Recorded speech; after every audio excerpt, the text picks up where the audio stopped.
Ladies and gentlemen, are you ready?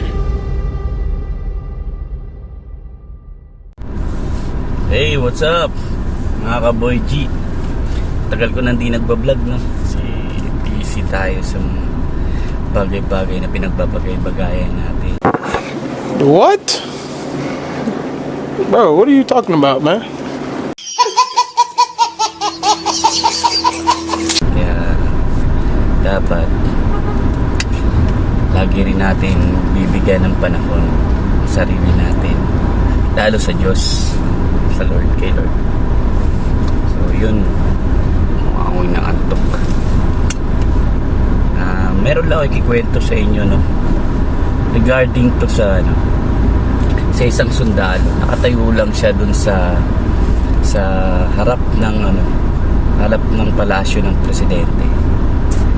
Tapos umiiyak yung sundalo na yun. Nakita siya ng bata, pinanong siya ng bata, "Sir, bakit ka po umiiyak at nakatingin ka po dun sa palasyo?"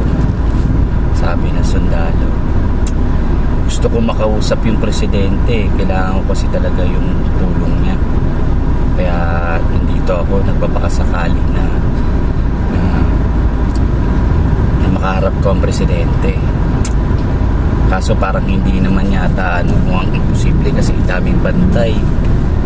Tapos wala naman akong schedule sa kanya. Kaya naawa naman yung bata. Hinawakan ng bata yung kamay ng sundalo. Sabi ng bata, "Halika, sama ka po sa akin." Dumaan sila dun sa gate. Hindi sila hinarang ng gwardiya. Tapos pumasok sila dun sa hallway, sa may reception. Hindi rin sila sinita. Hanggang sa lumakad sila ng lumakad, paakyat sila sa taas. Hanggang sa napunta sila sa opisina. Wala pa rin nagtatanong sa kanila, walang pumipigil sa kanila. Hanggang sa mapunta na sila dun sa kwarto ng presidente. Tapos nung kaharap niya na yung presidente, nagulat yung sundalo. "Bah, di man lang tayo tinanong. Di man lang ako tinanong, di man lang ako kinwestiyon, bakit ako napunta dito?" Tapos biglang nagsalita yung bata, "Dad, itong sundalo na to, hinahanap ka. Kailangan niya raw ng tulong mo." Nagulat yung sundalo kasi yung bata pala na tumulong sa kanya, anak pala ng presidente. So natuwa yung sundalo kasi nga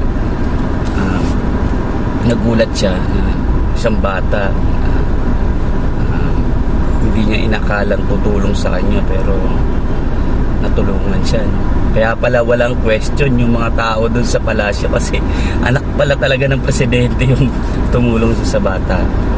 In realization po, ang matutunan po natin dito na akala natin hindi natin kasama ang Diyos sa lahat ng oras na may problema tayo, na kapag nabibigatan tayo, dinadaan natin sa iyak. Pero di natin alam na si Jesus, kaya niyang hawakan yung kamay mo. Diba? Sabi nga doon, diba, no? Walang makakapunta sa Ama maliban sa akin, sabi ni Jesus Christ. So ibig sabihin, kaya walang question yung mga tao doon kasi nga alam nila na anak siya ng presidente. Kaya ang pinaka-lesson talaga doon, kailangan talaga natin manalangin, lumapit kay Jesus, sa ating Diyos, para matulungan niya tayo. Especially malapit na tayo sa Ama, sa Diyos Ama, na siya talagang lumikha sa bawat isa sa atin. Nakakatawa lang habang pinapanood ko yung video na yun, talagang naantig din yung puso. Talagang na-realize ko yung mga bagay-bagay na ang totoo nga sa lahat ng mga problema natin, dapat talaga nilalapit natin sa pangalan ni Kristo Jesus. Kaya lang, yun lang, simpleng sharing time lang po tayo ngayon. Huwag niyo pong kakalimutan mag-follow, mag-like and share po sa mga video natin. Gagawa tayo ng marami pang mga kwento. Kwentong mabuti. Kwentong tungkol sa Lord.